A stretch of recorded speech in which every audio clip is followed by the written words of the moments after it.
Y lo habíamos marcado anteriormente. Hay otro sector, hay otro equipo de la televisión pública que está trabajando en lo que serían los camarines dentro de la Casa de Gobierno. Esto está a cargo de Gastón Zulay. Gastón, te estamos escuchando. Así es, Juan Carlos, y aquí están los artistas que algunos nos decían en las notas se muestran orgullosos de estar de alguna manera utilizando, haciendo las veces la Casa de Gobierno de camarín, con estas especies de carpas blancas que se han montado para ese fin, para que se puedan distender y preparar previa a la salida al escenario. Ahora restan los grupos más importantes y estamos justamente con el líder y cantante del grupo La Mosca, este grupo oriundo de Ramallo, con Guillermo Novelli. ¿Cómo te estás preparando? ¿Qué significa para vos estar en este escenario? Bien, ¿cómo les va todo? Buenas noches. Feliz cumpleaños en el Día de la Patria.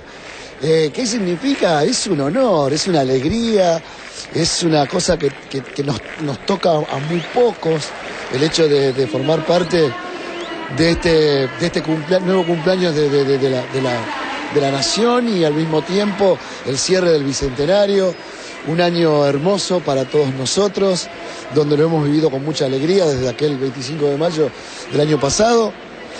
Orgullosos de estar en este lugar, de estar en esta casa, de tocar en la plaza, esta plaza histórica, donde yo te diría que casi todos los momentos importantes de nuestra historia se han desarrollado acá, y hoy trayendo nuestra música para toda la familia, para toda la gente, por lo menos de la capital federal y también seguramente alrededores, regalando nuestra música y haciendo divertir y bailar y vibrar, porque hoy es un día de fiesta con un marco increíble. Yo lo que siento es eso, una profunda alegría y un orgullo de pertenecer a esta fiesta y al mismo tiempo festejar el cumpleaños de la patria. Guillermo, ¿cómo crees que justamente encuentra este aniversario número 201 del primer gobierno patrio a nuestro país?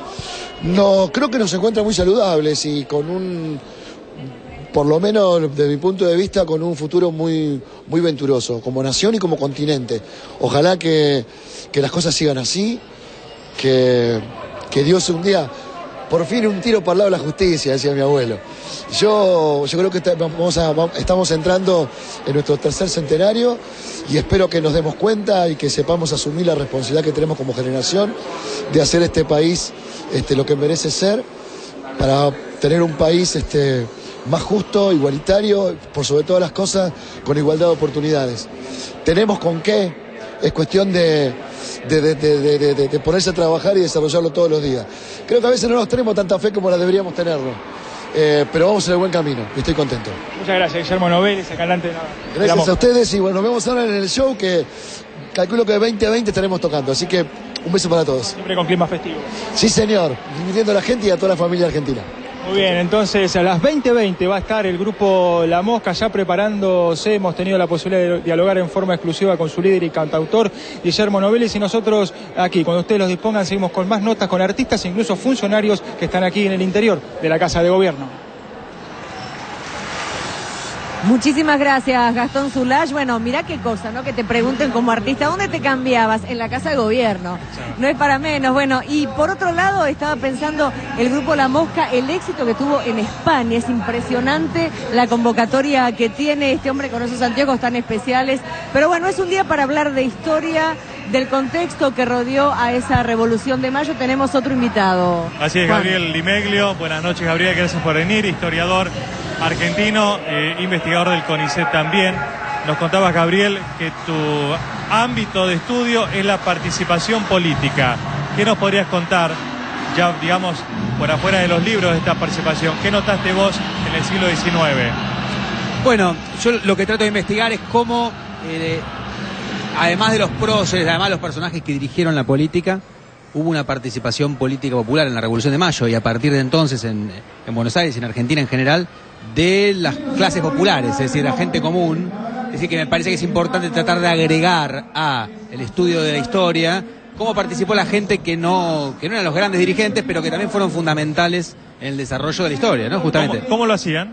Bueno, hubo participaciones diferentes. El 25 de mayo de 1810 hubo una participación menor de los sectores populares, pero a partir de entonces, cuando empieza la revolución, empieza a haber movilizaciones, presiones populares a los dirigentes políticos para, digamos, obtener también que ciertos intereses populares se vean contemplados en la revolución, ¿no? Entonces, por ejemplo, la animosidad contra los españoles no fue traída por los grandes dirigentes, sino que fue una cuestión popular. Es decir, la revolución no se hizo contra los españoles, pero en la ciudad había mucho resentimiento a nivel popular con los españoles, y eso una presión popular para que hubiera medidas concretas contra los españoles. Es un ejemplo de los varios que hubo, o la presión de los esclavos para conseguir la libertad, etcétera, etcétera. Es un ejemplo, Gabriel, el éxodo jujeño en esa participación, si recordamos lo que hizo el pueblo. El éxodo jujeño es un muy buen caso porque ahí es diferente, porque ahí en realidad es un éxodo bastante forzado. Es decir, en realidad no hubo un entusiasmo muy grande por abandonar algo que es bastante trágico, es tener que abandonar un territorio, sino que fue más bien forzado por Belgrano, que necesitaba eso como táctica militar. La participación muy fuerte en Salta y Jujuy se dio unos años más tarde, a partir de 1814 sobre todo, cuando hay una resistencia grande a la ocupación realista de Salta, y a partir de ahí sí, digamos, lo que empiezan a ser llamados gauchos por primera vez en la zona, se lanzan a la lucha independentista de manera muy activa, y son estas famosas fuerzas que hacen la guerra irregular con Güemes. Aprovecho a decir que hoy precisamente se cumple un aniversario del fallecimiento de una gran luchadora que fue Juana Zurduy. Digo yo porque uno habla de los criollos, discúlpenme, tengo que representar al género, ¿no? Pero ahora sí la mujer tiene participación, libertad, pero en aquellos tiempos no eran personajes como lo eran los varones. Bueno, puso a disposición a sus propios hijos en la lucha Juana Zurduy, nada menos. Sí, Juana Zurduy cumplió un rol bastante particular, que es que en un punto ocupó un lugar masculino, que era el lugar de la guerra, ¿no? Pero hubo otras mujeres que participaron en la revolución desde un lugar más habitual de mujeres, es decir, aunque no podían votar, aunque no podían ocupar posiciones de poder, hubo, por ejemplo, las famosas tertulias en Buenos Aires dirigidas por mujeres, que eran como clubes políticos donde se reunían distintas tendencias de la dirigencia revolucionaria. Hubo las mujeres populares que acompañaban las movilizaciones, que participaban en las fiestas cívicas, que empezaron justamente hoy, hace 200 años. Hoy es el bicentenario de la primera fiesta maya, ¿no? La primera fiesta para festejar la revolución.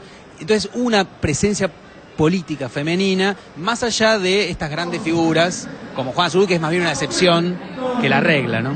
Pero las mujeres podían salir a la calle en ese 25 de mayo de 1810, había mujeres también, en menor cantidad que hombres. Ahí había una gran diferencia social. Las mujeres, cuanto más alta era la clase social, las mujeres tenían en realidad menos posibilidad de salir. En una mujer, digamos, de prestigio social, de la élite de la época, era muy mal visto que participara de una movilización. Pero las mujeres populares, las que vendían, las famosas que vemos en los actos escolares, mazamorrera, etcétera, estaban en la calle, las lavanderas, es decir, tenían una presencia callejera mucho más importante que las mujeres de alta clase social.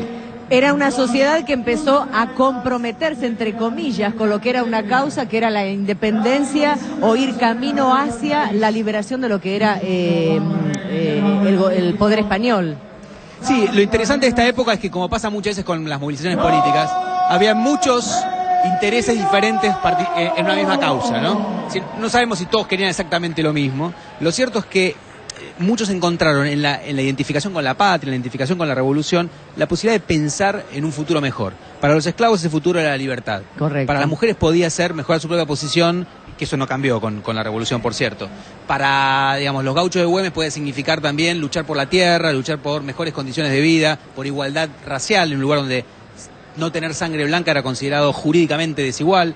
En otros lugares del litoral, por ejemplo, había un componente social muy fuerte de reclamar la tierra, reclamar mejores salarios. Es decir, hubo no solamente una lucha por la independencia política, sino también muchos reclamos sociales en De hecho, Gabriel acaba de mencionar, Juan, y ustedes lo habrán escuchado, cuando dice lo que buscaban los esclavos era la libertad. 3 años después del primer gobierno patrio, la Asamblea del año 13 va a decretar esto de abolir la esclavitud. Pero al mismo tiempo, yo me pregunto, la presencia de los descendientes afroafricanos, los afrodescendientes, mejor dicho, quise decir.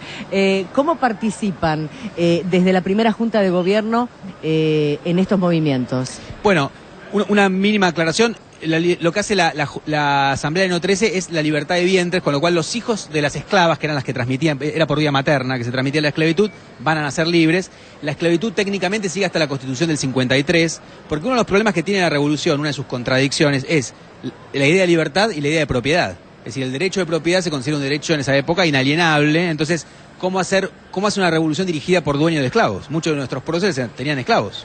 Entonces, ahí hay un problema y los esclavos empezaron a tratar de trabajar sobre esa contradicción. Por ejemplo, presionando, por ejemplo, para que los mandaran a pelear a la guerra, porque el soldado que entraba al ejército se convertía en liberto. Es decir, que cuando terminaba su servicio era libre. Por eso para los hombres, para las mujeres fue más difícil, como suele pasar. Hubo una posibilidad en la guerra en conseguir la libertad, a través de ser soldados de la patria. Por eso hubo un entusiasmo muy grande de los esclavos por participar en los ejércitos.